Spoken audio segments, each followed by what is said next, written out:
thanks for joining us from our studios in Israel. I'm Aaron Porras here with ILTV's Morning Briefing. 2 Hamas facilities in the northern Gaza Strip were struck by the Israeli Air Force this morning in response to the latest rocket fire to come out of the territory.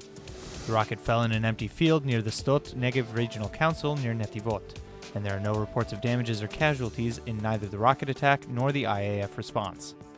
In the case of a rocket fire, the Iron Dome missile defense system is triggered to analyze the trajectory of the projectile. The system decided to ignore this morning's lobby from Gaza, as it determined it would land in an unpopulated and open field.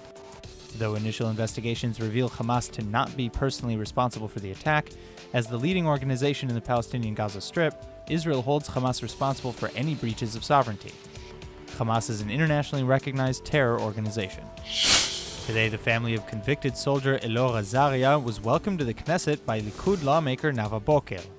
In February, Azaria was sentenced to 18 months prison for manslaughter for shooting an unarmed wounded Palestinian in the head after he had just stabbed another soldier. The Azaria case has fractured Israeli society, with some saying that Azaria is a victim of circumstance, while others believe that Azaria's actions represent a larger moral failing.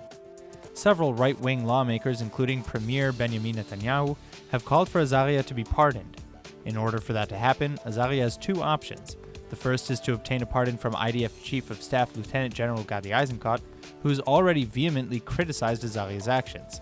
The second option for Azaria is to be pardoned by President Reuven Rivlin, who has ruled out any decisions until after all appeals have been exhausted. Dozens of Ultraorthodox Jews demand the release of fellow yeshiva student Israel Meir Toledano. Toledano was arrested on Sunday for refusing to comply with the draft order.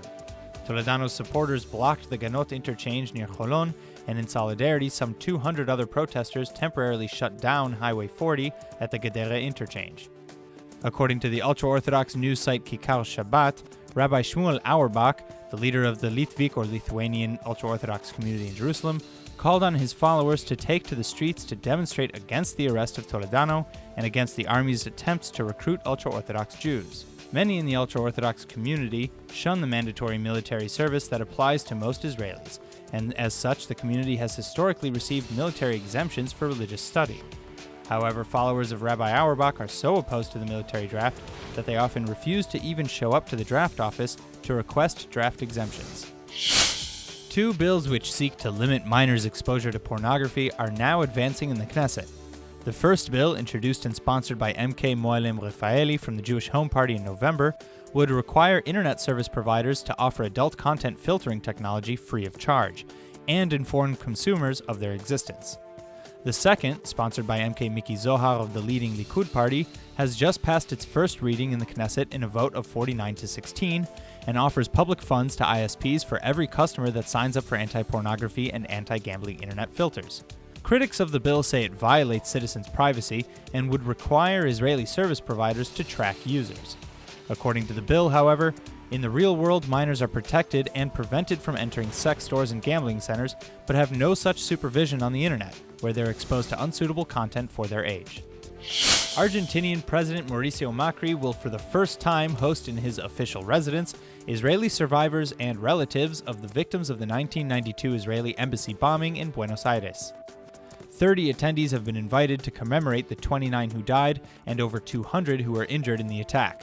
Though this is the first time survivors and relatives of the victims have been invited to mark the occasion at the president's residence, it is not the first time a president has visited the victims.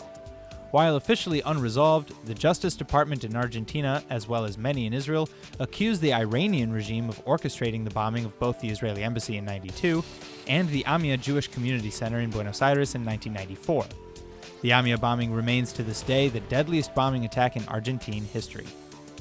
That's all for now. I'm Aaron Porras, and see you later with our main daily broadcast from Israel at 2 p.m. Eastern Time.